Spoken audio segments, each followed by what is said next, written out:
નમસ્તે વિદ્યાર્થી મિત્રો, ધોરણ 9 વિષય ગણિત પ્રકરણ નંબર 1 સંખ્યા પદ્ધતિ. એમાં આપણે પહેલા ભાગમાં થોડીક સંખ્યાઓ વિશે માહિતી મેળવી હતી. આજે શરૂઆત કરીએ સ્વાધ્યાય 1.1 એનો પ્રશ્ન નંબર 1.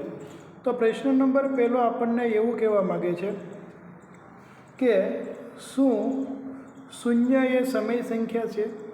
આપણને એવું પૂછે છે કે શું શૂન્ય એ સમય સંખ્યા છે? શું તમે તેને પી અને પી પૂર્ણાંક અને ક્યુ શૂન્યોત્તર પૂર્ણાંક હોય તેમ પી ક્યુ માટે પીના છેદમાં ક્યુ સ્વરૂપમાં લખી શકશો? એવું આપણને પૂછ્યું છે. બરાબર, તો જોઈએ એનો જવાબ. તો કે હા, શૂન્ય એ સમય સંખ્યા છે. કઈ રીતે? તો કે શૂન્ય અને નીચે કોઈ પણ નંબર, ફોર એક્ઝામ્પલ તરીકે 0/2, 0, 0/10, એટલે કે 0/માં કોઈ પણ તમે અંક લખો એનો જવાબ હંમેશા કેવો આવે? શૂન્ય. તો એમાં જે ઉપરનો જે કંઈ પણ શૂન્ય છે એને આપણે કયા સ્વરૂપે લખશું? પી. અને નીચેનો છેદમાં છે જેને આપણે એના સ્વરૂપે દર્શાવી શકાય? ક્યુ સ્વરૂપે દર્શાવી શકાય. એનો મતલબ એમ કે શૂન્યને પીના છેદમાં ક્યુ સ્વરૂપમાં લખી શકાય. અહીંયા તમને નીચે જુદા ઉદાહરણ આપેલા છે. બરાબર, તો આપણો જવાબ આવશે કે હા, શૂન્ય એ કેવી સંખ્યા છે? તો કે સમય સંખ્યા છે. આગળ વધીએ. હવે આગળનો દાખલો આપણે જોવાનો છે. આગળનો દાખલો આપણો કંઈક આ રીતનો છે કે દાખલા નંબર 2. દાખલા નંબર 2માં આપણને એવું કીધું છે કે 3 અને 4 વચ્ચેની 6 સમય સંખ્યાઓ શોધો. શું શોધવાનું છે? તો કે 6 અને 4 વચ્ચેની કેટલી સમય સંખ્યા શોધવાની છે? તો કે 6 સમય સંખ્યા છે એ આપણને શોધવાની કીધી છે. હવે આ દાખલો ગણવા માટેના જુદા જુદા સૂત્ર છે. અહીંયા જે 3 છે એને આપણે એ વડે દર્શાવીશું અને 4 છે એને કેટલા વડે દર્શાવીશું? તો કે બી વડે દર્શાવીશું. જોઈએ હવે. તો સૂત્ર એવું કહે છે, પહેલું સૂત્ર a + b ભાગ્યા 2, એટલે તમને જે જવાબ મળશે એને આપણે શું કહીશું? સી. પછી સીનો વારો પહેલાં એ સાથે, એટલે c + a ભાગ્યા 2, એટલે આપણને શું મળશે? ડી. પછી સીનો વારો એ સાથે આવી ગયા બાદ સીનો વારો આવશે બી સાથે, એટલે c + b ભાગ્યા 2, એટલે આપણને શું મળશે? એફ. પછી સીનો વારો એ સાથે પણ આવી ગયો, બી સાથે પણ આવી ગયો. હવે ડી લેવાનો. આપણને જે આ ડી મળ્યો, ડી + a ભાગ્યા 2, એટલે આપણને શું મળશે? એફ. ડી + બી, એટલે આપણને શું મળશે? ઝી. હવે ડીનો એ સાથે પણ વારો આવી ગયો અને બી સાથે પણ વારો આવી ગયો. ત્યારબાદ ઈ, એટલે આવી રીતે આપણને જે સી, ડી, ઈ, એફ, ઝી અને એચ આ જે મળે છે એ આપણને શું મળે છે? તો કે સમય સંખ્યાઓ મળે છે. શું મળે છે? સમય સંખ્યાઓ. તો અહીંયા આપણે 3 અને 4 વચ્ચેની ટોટલ કેટલી સમય સંખ્યાઓ શોધવાની છે? તો કે 6 સમય સંખ્યા શોધવાની છે. તો 3ને એ તરીકે લીધા અને 4ને બી તરીકે લીધા. તો હવે દાખલાની શરૂઆત કરીએ. કઈ રીતે આપણે દાખલો ગણીશું? પહેલાં એ એટલે 3. તો 3 અને 4નો સરવાળો ભાગ્યા 2. 3 ને 4 કેટલા થાય? તો કે 7. તો 7/2. આ આપણને શું મળી ગયો? સી મળી ગયો. એટલે આપણને એક સમય સંખ્યા મળી ગઈ. આવી કેટલી સમય સંખ્યા શોધવાની છે? તો કે 6 સમય સંખ્યા શોધવાની છે. ચાલો, હવે જે સી મળ્યો એનો સરવાળો એ સાથે, એટલે 4/2 + 3. 3/, કાંઈ ન હોય તો 1, અને આખાના છેદમાં કેટલા છે?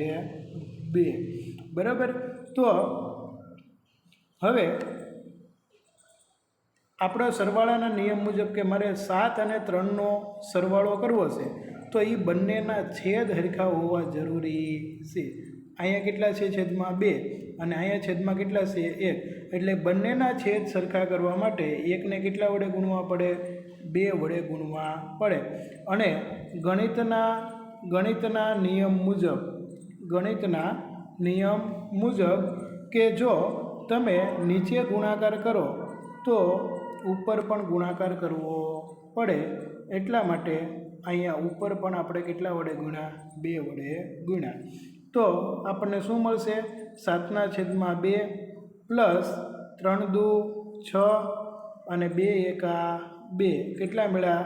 6/2 અને 6/2 અને છેદમાં તો 2 હતા જ, બરાબર. સરવાળો કરો. 7 ને 6 13, 13/2 અને છેદમાં 2 હતા જ, એટલે આપણને જવાબ મળશે 13/4. કેટલો જવાબ મળશે? 13/4 આવો જવાબ મળશે. પહેલી સમય સંખ્યા કઈ મળી? તો કે 7/2. બીજી સમય સંખ્યા કેટલી મળી? તો કે 13/4. ચલો આગળ વધીએ. હવે સમય સંખ્યા 3 કેવી રીતે મેળવશો? હવે સી, આપણે સીનો પહેલાં કોની સાથે ગુણાકાર કર્યો હતો? તો કે એ સાથે સરવાળો કર્યો હતો. હવે એ જ સીનો આપણે કોની સાથે સરવાળો કરશું? તો કે બી સાથે. બી કેટલો હતો? તો કે 4. 4/2 કાંઈ ન હોય એટલે કેટલા? 1/2. આ સૂત્ર પ્રમાણે જે આપણે કિંમત મૂકી. હવે ગણિતના નિયમ મુજબ અહીંયા છેદમાં 2 છે, તો અહીંયા પણ 2 હોવા જોઈએ, એટલા માટે અહીંયા ઉપર નીચે 2 વડે ગુણ્યા. એટલે આગળનું સ્ટેપ આપણને શું મળશે? તો કે 7/2 પ્લસ 4 દુ 8 અને 2 એકા 2 એટલે આપણને મળશે 8/2. સરવાળો કરીએ. 7 ને 8 કેટલા થાય? તો કે 15. 15 2ના છેદ કોમન એટલે છેદમાં 2 અને બીજા છેદમાં 2 હતા જ. છેદનો છેદ છેદમાં જાય અને એ બંનેનો ગુણાકાર થાય એટલે 2 દુ 4 એટલે આપણને સંખ્યા મળી 15/4. તો આ આપણને ત્રીજી સમય સંખ્યા મળી. આગળ ચોથી સમય સંખ્યા મેળવવા માટે તમે શું કરશો? હવે સીનો વારો પૂરો થઈ ગયો, બરાબર.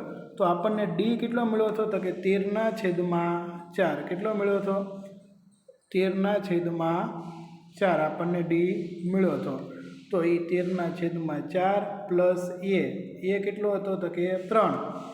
એટલે 3/4 કાંઈ ન હોય એટલે 1. તો અહીંયા 13/4 છે. 4 લાવવા માટે અહીંયા 4 વડે ગુણ્યા ઉપર અને નીચે, એટલે 13/4 પ્લસ 3 ચોક 12 અને 4 એકા 4/2. 13 પ્લસ 12 એટલે 25. છેદ કોમન લઈ લીધા એટલે છેદમાં 4 અને છેદમાં 2. છેદનો અંશનો છેદ છે એ છેદમાં જાય એટલે 25/4 દુ 8. આ આપણને કઈ સમય સંખ્યા મળી? સમય સંખ્યા નંબર 4. હવે સમય સંખ્યા નંબર 5, તો એમાં 13/4 એટલે આપણને આ જે જવાબ મળ્યો હતો એનો પહેલાં કોની હારે લીધો? એ હારે સરવાળો કર્યો. તો હવે કોની હારે સરવાળો કરશું? બી કેટલો છે? તો કે 4. તો છેદ હરખા કરવા માટે બંનેને ઉપર નીચે 4 વડે ગુણવા પડશે. 13 પ્લસ 16/4 13 પ્લસ 16 એટલે આપણને કેટલા મળશે? 29. અને અંશનો છેદ છેદમાં એટલે 4 દુ 8. એટલે આગળની જે સમય સંખ્યા છે આ સમય સંખ્યા આપણને કેટલી મળશે? તો કે 29/8. છેલ્લી સમય સંખ્યા તો જે ડી હતો એ આપણો કેટલો હતો? તો કે 15/4. તો એ 15/4 અને સાથે લીધો છે આપણે એ, એટલે 3/4 કાંઈ ન હોય એટલે 1. હવે અહીંયા 4 હોય તો અહીંયા પણ 4 લાવવા પડે, એટલા માટે ઉપર નીચે આપણે કેટલા વડે ગુણવા પડ્યા? 4 વડે ગુણવા પડે. તો આપણને સાદુરૂપ આપતા જવાબ કેટલો મળશે? તો કે 27/8. તો આમ ટોટલ આપણને વારાફરતી 6 સમય સંખ્યા મળી. અને આ બધી જ સમય સંખ્યા છે એ બધી જ સમય સંખ્યા 3 અને 4ની વચ્ચે જ હોય છે. તો આપણે આવી રીતે દાખલો ગણવાનો રહેશે. વધુ એક દાખલો સમજીએ. દાખલા નંબર 3 એમાં આપણને એવું કીધું છે કે 3/5 અને 4/5 વચ્ચેની 5 સમય સંખ્યા શોધો. પહેલામાં 6 સમય સંખ્યા શોધવાની કીધી હતી, આમાં 5 સમય સંખ્યા શોધવાની કીધી છે. પહેલું સૂત્ર આપણું શું છે તો કે a + b ભાગ્યા 2. a એટલે 3/5, b એટલે 4/5 ભાગ્યા 2. બંનેના છેદમાં 5 છે એટલે છેદ સરખા કરવાની જરૂર નથી. 4 ને 3 7, 7/5 અને અંશનો છેદમાં એટલે 5 દુ 10 એટલે પહેલી સમય સંખ્યા મળી આપણને 7/10, જેને આપણે શું કહીશું c. હવે એ c ને પહેલાં કોની સાથે લેશું a એટલે 3/5 ભાગ્યા 2.